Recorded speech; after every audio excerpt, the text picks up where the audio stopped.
And I'd love to take any kind of questions. I'll take them on Measure Z, I'll take them on the budget, I'll take them on the city manager's contract, the veto, whatever you got, bounce them off me. I'll do what I can to answer them. How are they justifying the library? Oh, yeah. Well, I mean, once again, is a new library new $40 million? And let's remember, the library started out as a $30 million library. Okay. And then very quickly became a $40 million library once Measure Z was passed. Okay. So how do you justify, I don't know, is that a vital service? I mean, we have an existing library, correct? Yeah. That could have been renovated. Is it public safety? No. I mean, there's your answer. How do they justify it? They justify it by saying, we're the city council, you all passed a general tax, regardless of what the literature said, and we can do whatever we want with it because we're the elected representatives. That's how they justified it. You can cut our city services but put in a $40 million library. That's what Or pay out $30 million in pension bonds, Yeah. right? So, I mean, your guess is as good as mine. Mr. Dawson. I was watching the last Budget Engagement Commission, and there's a gentleman on that commission by the name of Mike Fine, who is the ex-assistant superintendent of finance for Riverside Unified School District. He made some really disturbing comments about what he was viewing the state, the projections of city finances over the next 5 years. Do you have any comments on what he was saying? I mean, who do we believe, Mike Fine, or do we believe what the city council says on Tuesday nights?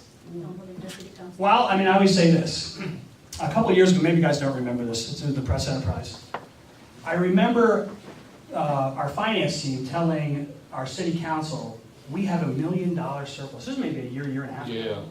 And then I remember 6 months later, that turning into a $10 million deficit, right? You know, in a very short period of time. So, in my experience, and Riverside doesn't have $1 billion budget. That's a pretty big deviation because, you know, in government services, you're providing the same services more or less year in and year out. Your costs shouldn't be fluctuating that wildly.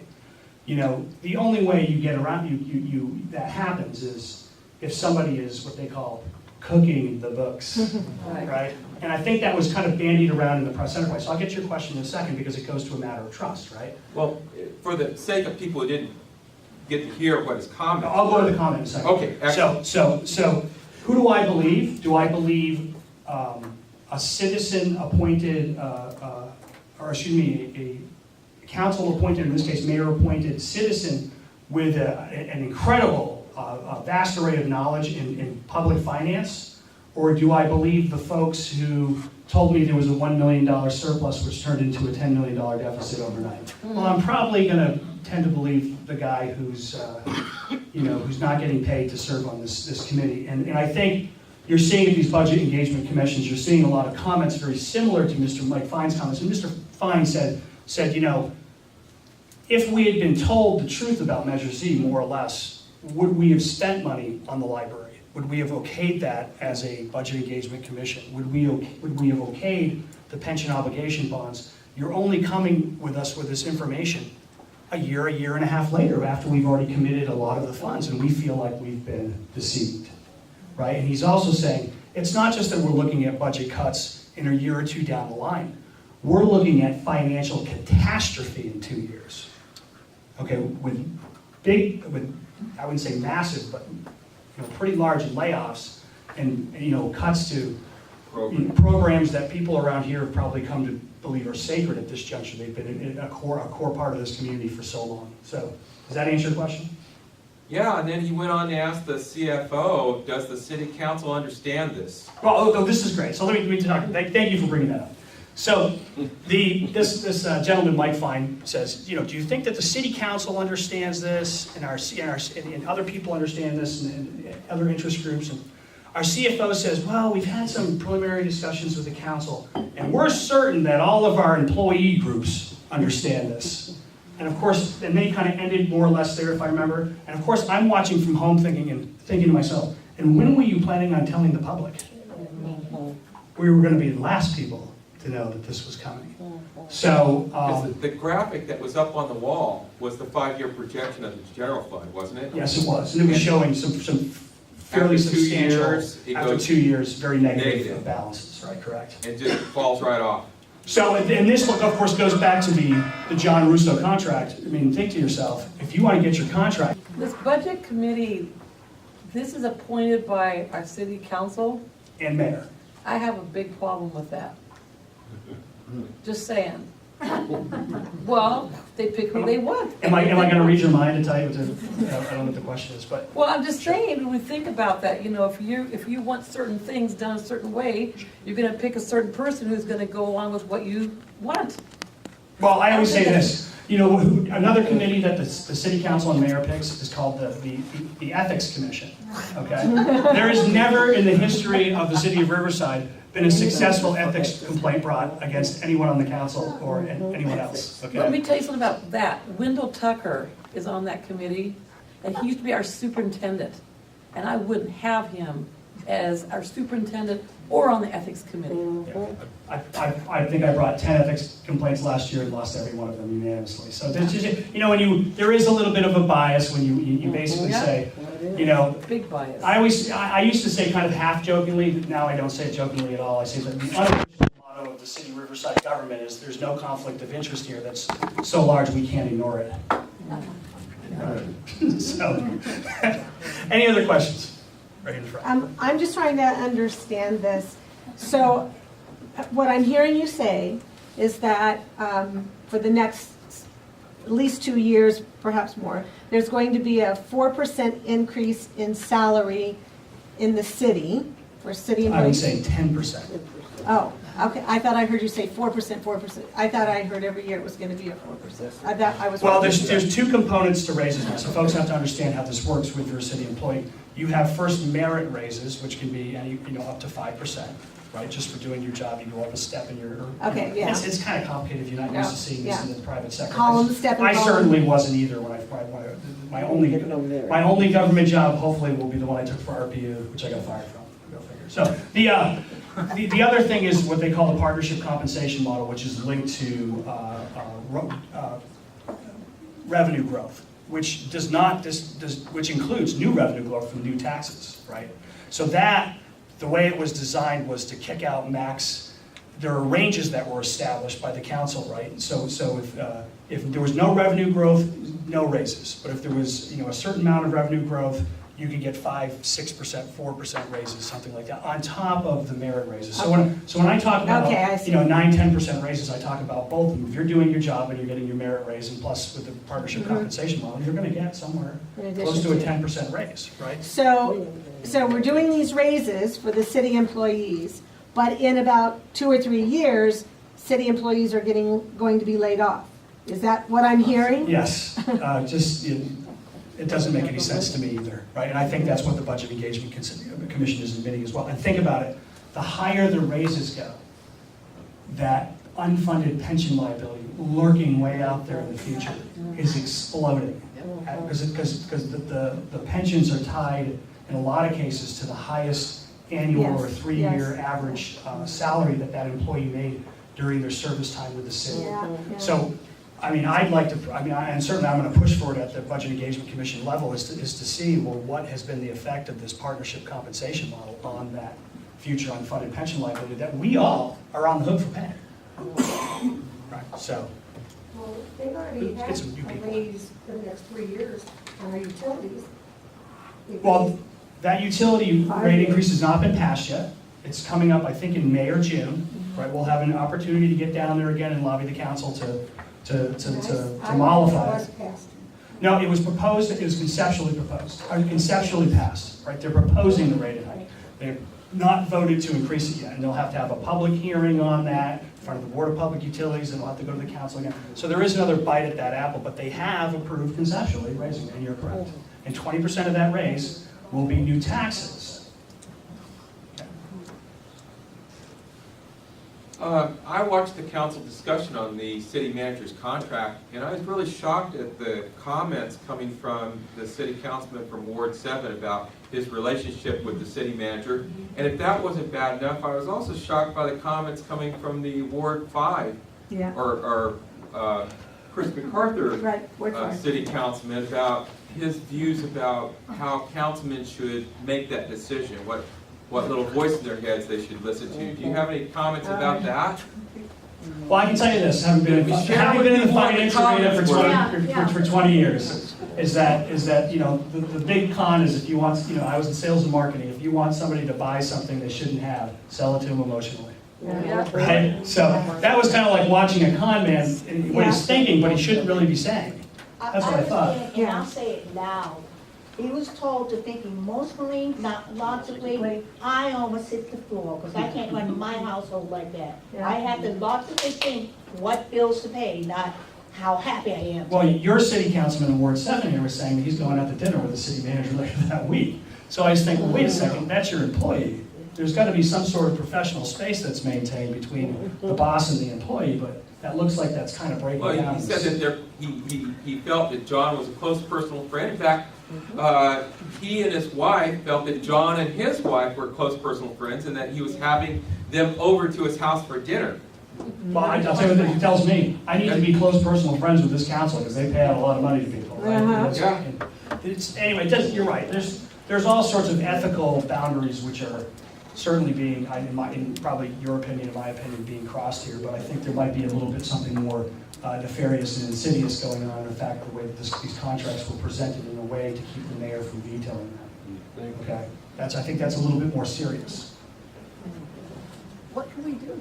We go to the council meetings, they don't seem to listen to us. If we say Um, things, we write to the mayor, they don't seem to listen to us. I can tell you that in my experience, and I think Mr. It doesn't always work out this way, because I don't need you raising your hand there and saying, well, this is the exception and this, okay. In my experience, the council behaves better when the room is packed with constituents, or when they're making decisions. I've always thought that. And secondly, you can hold them accountable when they come out, you know, like you have all your representatives out here tonight, right, at this meeting. You can hold them accountable at the community meetings. Where's the Ward 6? Ward 7? Not anymore. City council? I don't see them here. He quit coming, we beat him up. Well, I mean, Could that be the fear factor? so once again, I mean, ultimately, you guys have all the power at the ballot box. And it's up to you to get your neighbors involved and following things and paying attention. And you go down and you give them an earful. That's the great thing about local politics I've always found versus state and federal politics, is that if I don't like what my city councilman is doing, hell, I'm gonna run into him at the grocery store and I can give him an earful, right? How often am I gonna see my state representative and my federal representative? Just not quite as often, right? So that's the great thing about it. You can make a difference in local politics. Let me get some folks that have this question. Is that veto overridable by the council?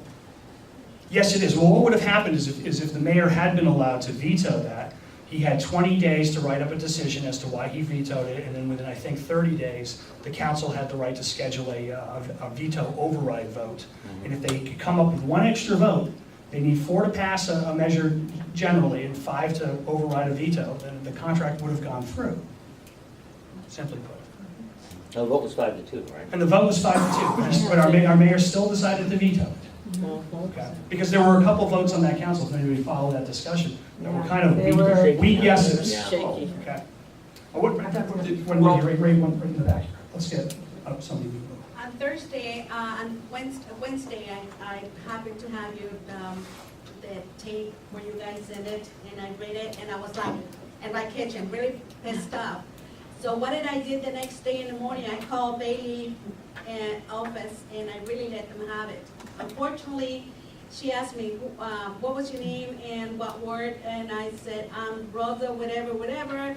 I'm Ward 5, I'm Chris MacArthur. Unfortunately, I'm really unhappy, and I'm really disappointed that I helped him to be elected, because basically he's not doing anything for our community. I can tell you that when I looked at the minutes of the vote on the contract. You know what I got us?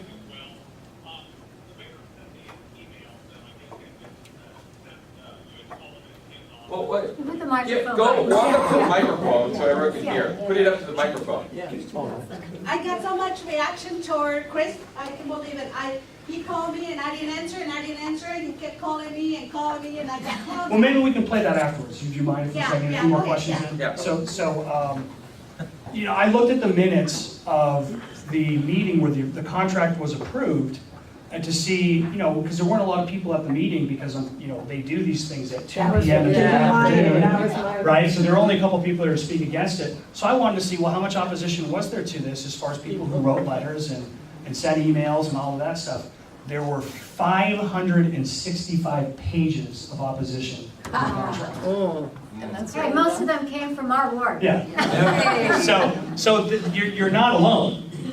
And if you follow any sort of social media, I think you'd see that it's not just that the folks are against this intentional thwarting of the mayor, probably 90% to 10%, but they're against the contract 98% to 2%. So it's overwhelming where the public stands on this. So we've got a council who's not really representing the public on this issue. But, you know, Father knows best according to them. So go ahead. Of the 75 police officers that were promised by City Manager John Russo, how many have been hired? Do you have to know a number? Yeah, I had the real number as of the mayor's state of the city. Now, this is from somebody fairly high up in the police department who should know. Now, this is an official number. But I've heard that because of attrition, they've been able to hire a total net, because that's what really is important, is how many net are you getting? Not if you're hiring 50 and you lose 49, it doesn't really help you very much. So we've been able to hire, since passage of Measure Z about a year and a half now, 6 new officers. Out of the 75? Out of the 75. That's what I heard. Do you feel safer? No.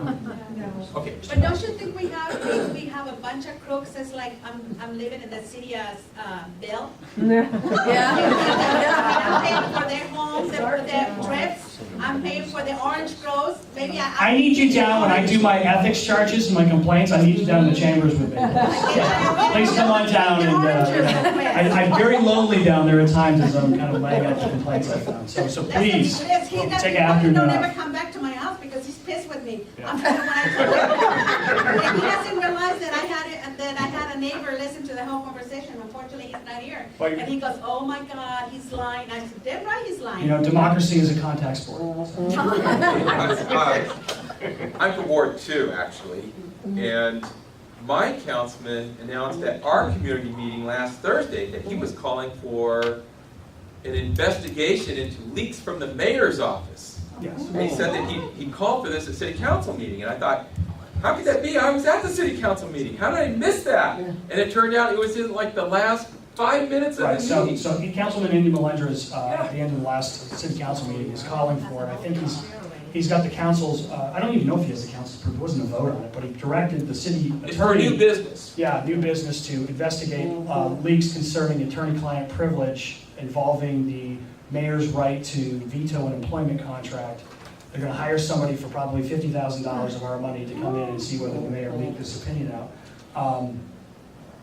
You know, whatever. I mean, It's escalation of war within. to me, it's a distraction item. I mean, to me, the investigation I'm going to be calling for is, why are you guys paying yourselves without the proper authority? That's the investigation I'll be calling for tomorrow.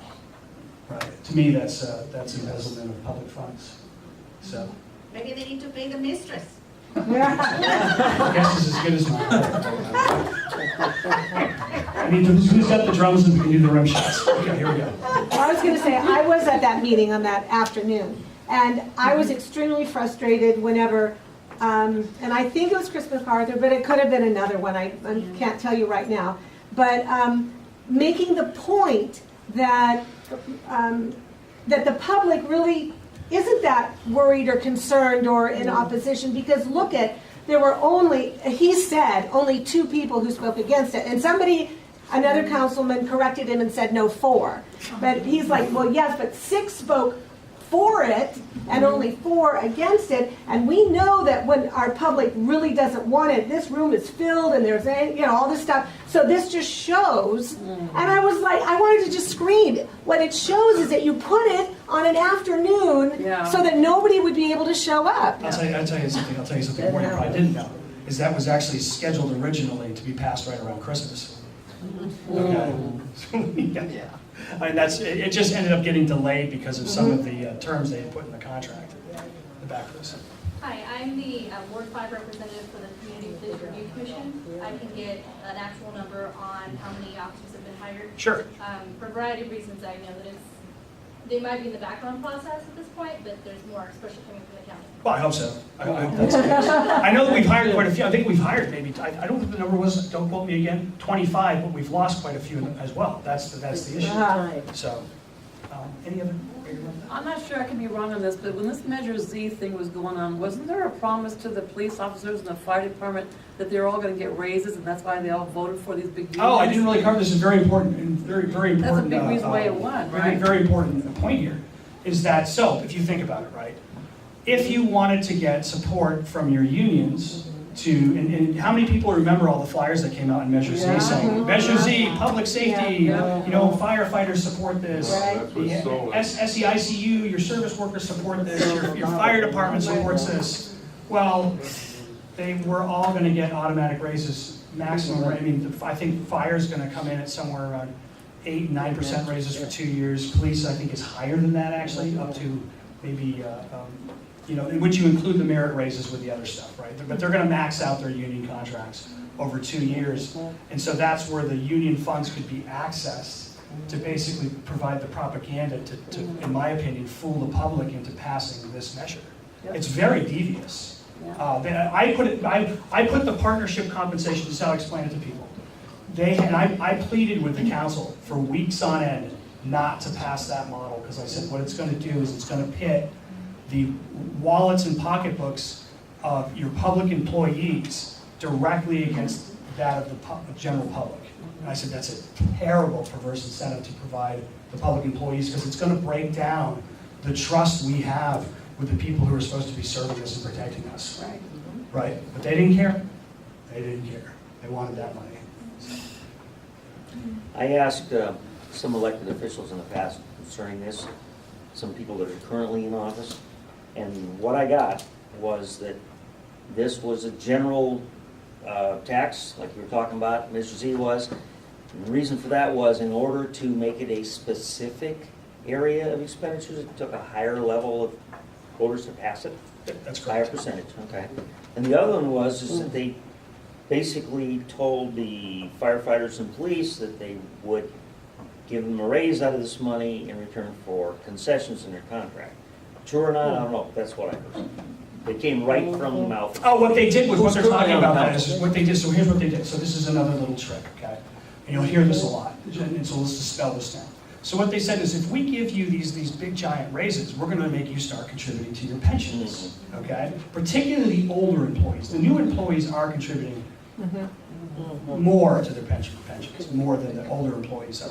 Traditionally, the city the employees never paid for any of their pensions. That's fairly new, right? That they're even asking them to start contributing. And part of it is with this new Measure Z, they started kicking in 1 or 2% of their salaries towards their pensions. But the problem is this, okay, is that a lot of these guys are nearing retirement. And so if they have to, for a couple of years, pay, okay, 2% 1 year, next year it's 4%, and then it's 6%, and then it's 8%, that's capped. Okay, and then they retire. After 4 years, they contribute a little bit more to their pensions. Well, they may live 30 years in retirement, and their pension's going to be set at their highest salary. So this whole naive conception, the math doesn't work. By making them, chip in a little bit, but giving them an extra 2% on their salaries, while they're contributing, so this is the way it works. We'll give you a 4% raise, you chip in 2% on your pensions, right? The problem with that is it actually, from a mathematical standpoint, it blows up the pension liability. It doesn't solve it. It actually makes it much worse. But that's how they're kind of pitching it. So I guess they just, either the council has never passed, probably 9th grade math, or they just are expecting that the general public has it. I don't know, but it's one of the two, right? It doesn't make any sense. So. Just an FYI, Tuesday, March 20th, city council meetings at 6:15 p.m. It's at 6:15, but public comment is at 7 p.m. Okay. As long as you're there by 7 p.m., they have to let you speak because it's on the agenda. And there'll also be a, that you're talking about next week, right? Not this week. But March 20th, according to what I printed out. Not tomorrow, but a week. Sure. I'll wait till tomorrow. Sure. So I'll be there tomorrow. What time is And you can hear the rest of the They just story. love you. What time is the one tomorrow? I believe there's a 2 o'clock, and then there's the normal 7 o'clock public comment tomorrow. Do you get to do public comments at 2 p.m.? Yes, you do. And about, There are 3 minutes, you get 3 minutes, so you better be a fast talker. I'm from the east, so they got nothing on me. I can talk fast. I have commitments tomorrow, but I want to go to the council meeting. Do you know about what time the public speaking, when, It all depends, what time is it over? no, when does it start? It starts at 2 and 7. That's when it will start. If you were there by 2 p.m., they will have to let you speak. If you were there by 7 p.m., they will have to let you speak. And how long it goes on after that depends on how many speakers they have. 3 minutes apiece. So. I love watching their faces when you get up to speak. Me too. Yeah, I'm sure. They love me. They love me. Yes, so go ahead. Yeah. So Ken, to keep the pressure on, do we still continue the writing campaign? You know, telling the council members and trustee, town know? Well, I think absolutely, right, Sharon? Because I think anyone who's in an elected position like that, who's in the right and is fighting, could use whatever support they can get, even if it's just encouragement.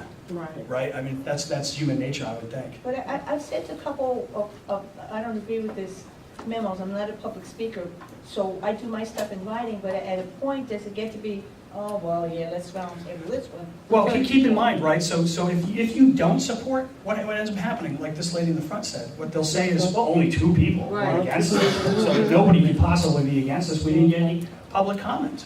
They'll use that. This city will use your apathy against you. And that's what's been going on in this community for far too long. There's not enough people invested in their own local governments. I have to share this, Rusty did shut them up. I sat afterwards talking to his assistant after the meeting was over, and the council members had said, like you said, there was no opposition to the issue.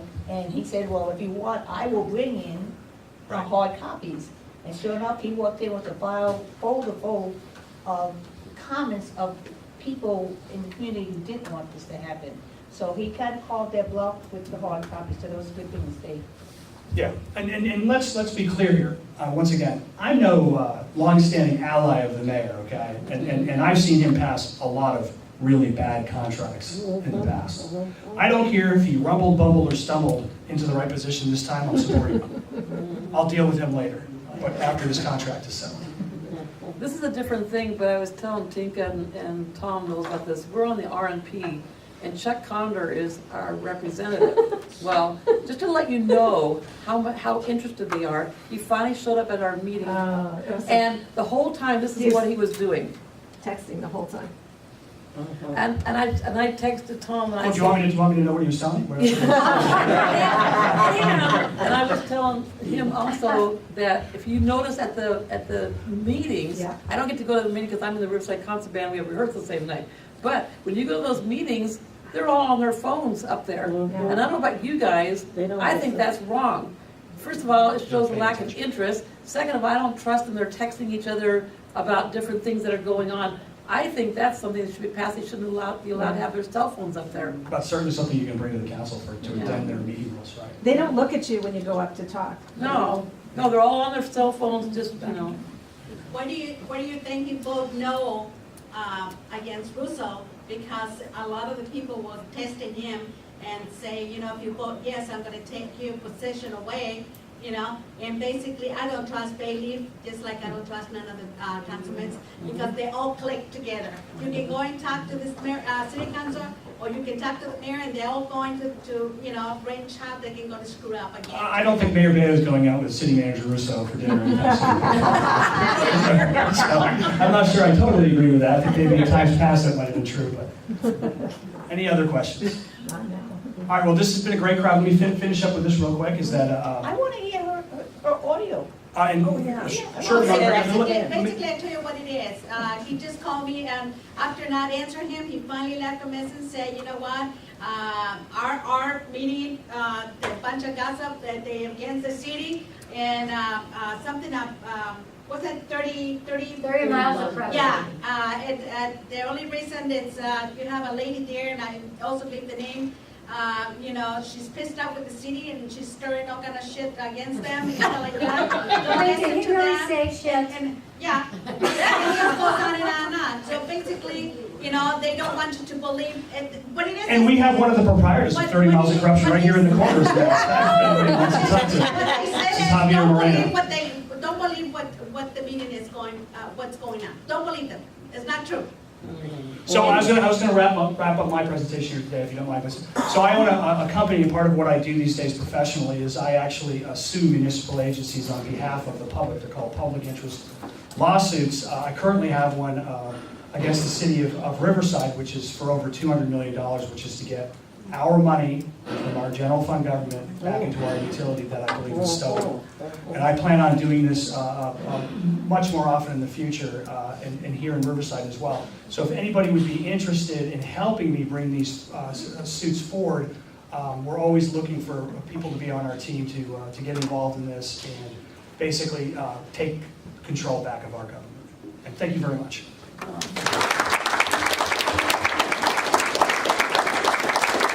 Thank you, Jason. And for those of you who might have missed